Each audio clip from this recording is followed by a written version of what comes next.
নমস্কাৰ ছাত্ৰ ছাত্ৰীসকল, আপোনালোকক অসম ইতিহাসৰ তৃতীয় খণ্ডলৈ আমি স্বাগতম জনাইছোঁ। তাৰ আগতে আপোনালোকে এই চেনেলটো ছাবস্ক্ৰাইব কৰি দিয়ক আৰু বেল নটিফিকেশ্যনটো অন কৰি দিয়ক যদিহে কৰা নাই।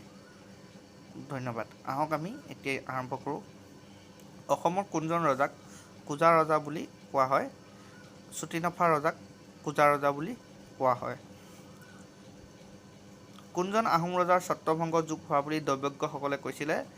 শিৱসিংহ ৰজাৰ ছত্ৰভংগ যুগ হোৱা বুলি দৈৱজ্ঞসকলে কৈছিলে আৰু তেওঁ সেইবাবে সিংহাসনত বহা নাছিলে। বৰ ৰজা ফুলেশ্বৰী কোনজন আহোম ৰজাৰ কুঁৱৰী আছিলে? শিৱসিংহৰ পত্নী আছিলে, তেওঁ প্ৰথমা পত্নী আছিলে। প্ৰথম আহোম বৰ ৰজা কোন আছিলে? প্ৰথম আহোম বৰ ৰজা ফুলেশ্বৰী কুঁৱৰী আছিলে, তেওঁ শিৱসিংহৰ প্ৰথমগৰাকী পত্নী আছিলে।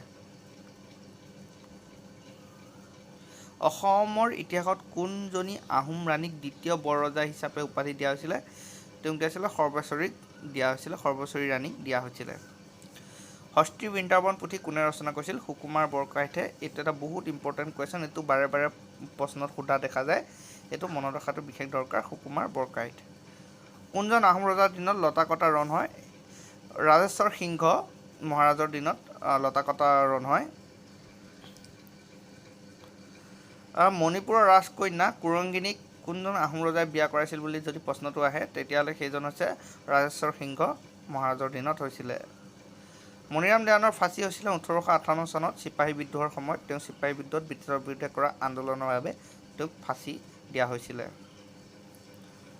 ইংৰাজে বন্দী কৰা আহোম ৰজাজন হৈছে পুৰন্দৰ সিং। তেওঁ মণিৰাম দেৱানৰ সৈতে লগ লাগি ইংৰাজৰ বিৰুদ্ধে 1858 চনত আন্দোলন কৰিছিলে।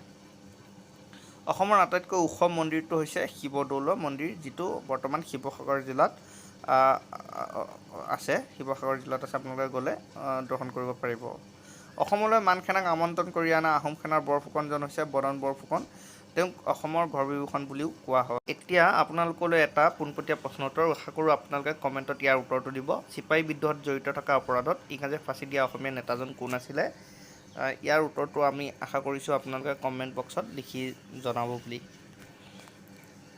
1942 চনৰ আন্দোলনত গহপুৰ থানাত পতাকা উত্তোলন কৰিবলৈ যাওঁতে শ্বহীদ হোৱা প্ৰথম কিশোৰীজনী হৈছে কনকলতা বৰুৱা। তেওঁ অসম আন্দোলনৰ স্বাধীনতা আন্দোলনৰ সকলোতকৈ কম বয়সীয়া শ্বহীদ আছিলে।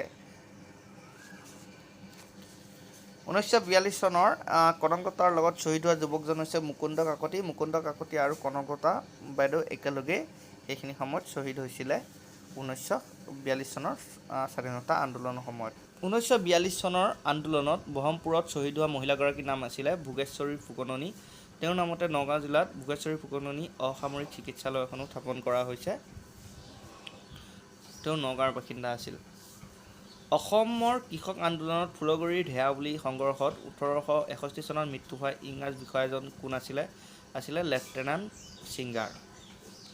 ফুলগুৰিৰ কৃষক বিদ্ৰোহত মৃত্যু হোৱা কৃষকৰ সংখ্যা আছিলে 54 জন। আৰু এটা প্ৰশ্ন সোধা হয়, ফুলগুৰিৰ ঢেয়া কেতিয়া হৈছিলে?